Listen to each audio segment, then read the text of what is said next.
Hello, welcome back to another YouTube video. So as you can see in this war video here, we have matched DSVG for the second time this season.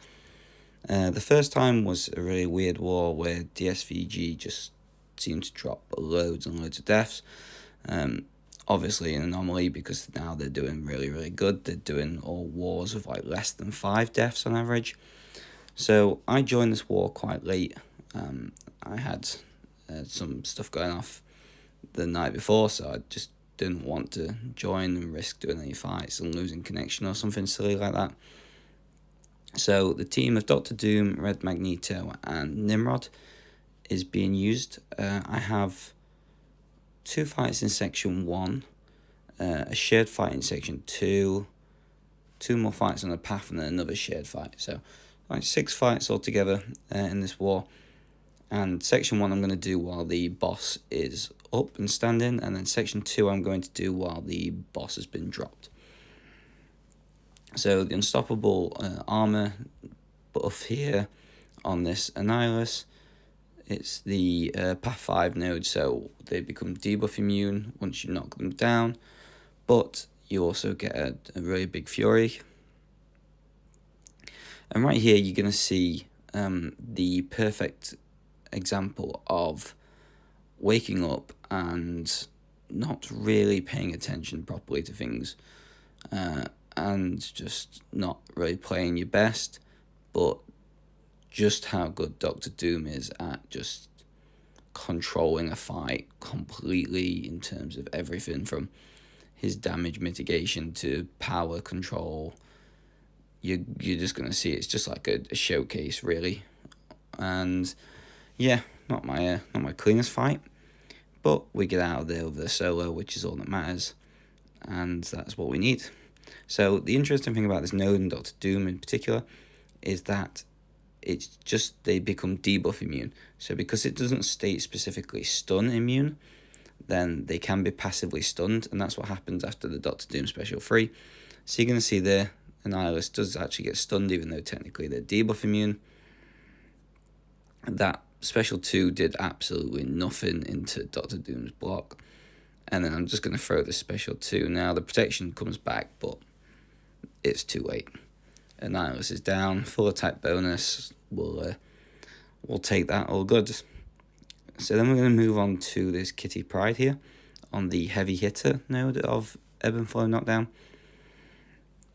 So main plan here is to just get Nimrod into the shocking phase so that he just takes off all of Kitty Pryde's prowess, and then just parry heavy, smack her about, do whatever I want. It's that simple. Again here I just missed a couple of parries at the start, so I was like, oh right, okay, I need to make sure that's sorted. And as you can see here, I ended up going back into the first phase again, so I had to go back into the second one. But now I'm just taking away all the prowess buffs. You can see that the damage that's being done is just crazy. I'm trying to bait out a special 2 where I can. And for whatever reason, the protection buff disappeared after the first set. I'm guessing that must have just been a weird ability accuracy thing. But you can see there that one special 2 from Nimrod, not hugely boosted, no suicides, was more than enough to be able to cope with it. So again, that was my section 1 done. We move up here just to this mole man, and then we're going to wait until the boss has come down to carry on with these fights. So a few hours later, I want to say a few, I do mean a good few, like 8 or 9 hours later I think it was, the battle groups moved. We've cleared the map pretty quickly. We've done a really good job.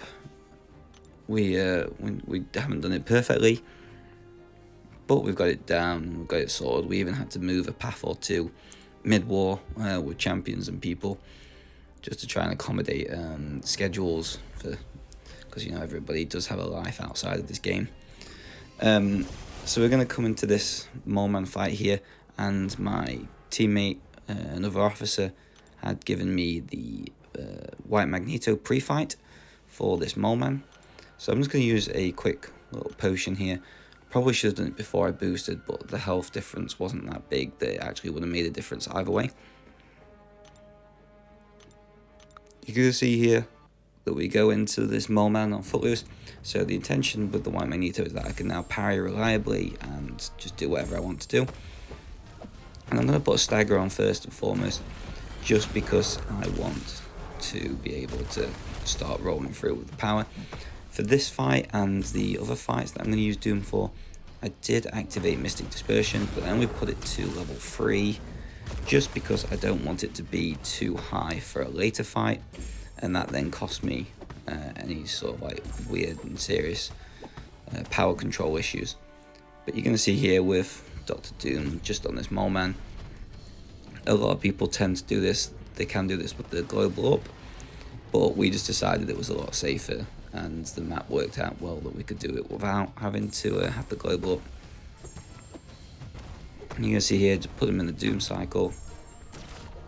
And I think I probably could have just thrown the second or this special 2 here, but I just decided to be really safe, get back to the special 3 again, and just finish the fight off. It's like I never ever got bored of watching Doom special 3 while exploring the Abyss, because all I do still is just want to keep doing the special 3 over and over again. But he's a stud, he's a tank, and he gets the job done. So then we get to move into this Hulkbuster here on path 6. So this is quite a dangerous node for the most part. Hulkbuster is a good placement for this.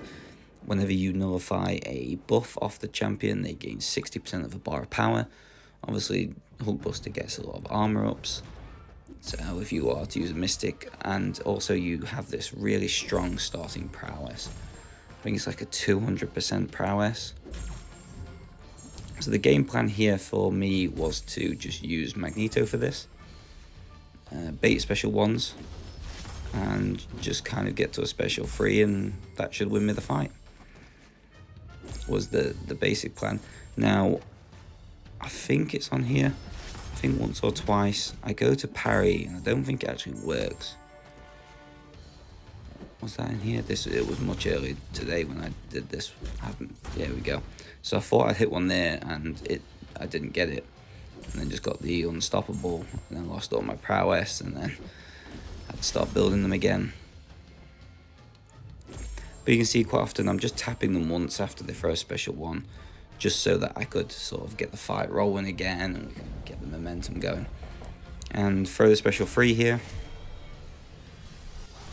It does a decent amount, but then you can see here the shrapnel bleeds is what everybody's expecting to just finish this fight off.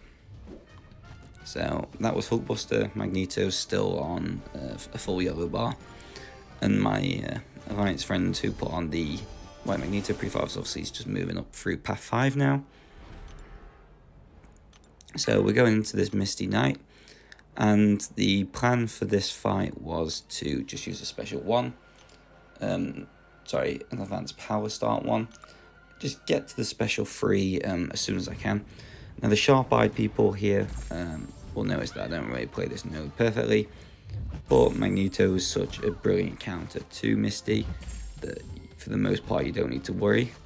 The really annoying thing about this war and what's happening is the fact that the new update just automatically downloaded onto my phone in between section 1 and section 2, and you would have seen that from the different loading in animations. It kind of changed there. I just completely messed up the special 1, but I had enough distance, and for whatever reason Misty's special 1, if you're not close, the second part of it doesn't catch you. Here I definitely could have just built up to a special 3, but I just wanted to be a bit safer. So I'm just going to parry and get up to the 30 prowess here. And if I remember rightly, yeah, that's job done for Misty. So that's my 5th fight of this war. I'm going to be coming up to my 6th and final fight in a second, which is the Super Scroll. Again, my teammate's just doing this Sasquatch now. I'm just going to cut this recording and then come back to it when the Super Scroll's open and ready to go for. so that people aren't stuck here just watching this screen all the time.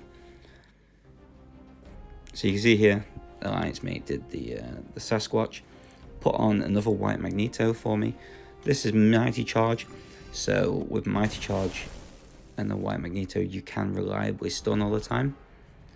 So the main thing to remember now that the global's gone, I can constantly stun. Just to remember, he's shock and incinerate immune, and he can fall to me. And this is the fight, and the reason why I didn't put on more than 3 in Mystic Dispersion, because I feel like the power gain from trying to control all the buffs and all the buffs that he has and then expiring probably would have got out of hand quite quickly. But you can see how much easier the white Magneto pre-fight makes this fight. Here I've got the falter on me, so I just need to be careful, so I just parry and then do a hit into the block. I knew nothing would come of it. There I was hoping to push them a little bit further to start a proper Doom cycle, but because he didn't give it to me, I decided to quickly just get that intercept there to get that Fury, and now I'm going to throw this special free to just get a lot more damage. So you're going to see here it does like a good 20 odd %, and then we're going to just go into a full Doom cycle. Again, I'm not going to be throwing special 2s unless I think it's going to kill them, just because they're incinerate immune. Because of how hard the Fury was, I decided to throw it, and then it just left them a little bit short. Through the special one with the falter, that's no biggie, that's fine. The special one takes so long, the falter time is out by the time the special one's finished. And here I'm just using Scroll like a punching bag. Finished the fight, loads of health, loads of time, really, really nice and simple. And that was it, that was pretty much the war done. So in terms of the battle group, we actually died once to their 0, so well done to their battle group 3 for donating our defense. But we beat them overall 150 to 1 and 150 to 4. So good war to DSVG. Really hope they can still keep going. Looks like they're fighting for top 10, maybe even a podium spot towards the end of the season. So good luck to them, and really hope they carry it on. Thank you very much.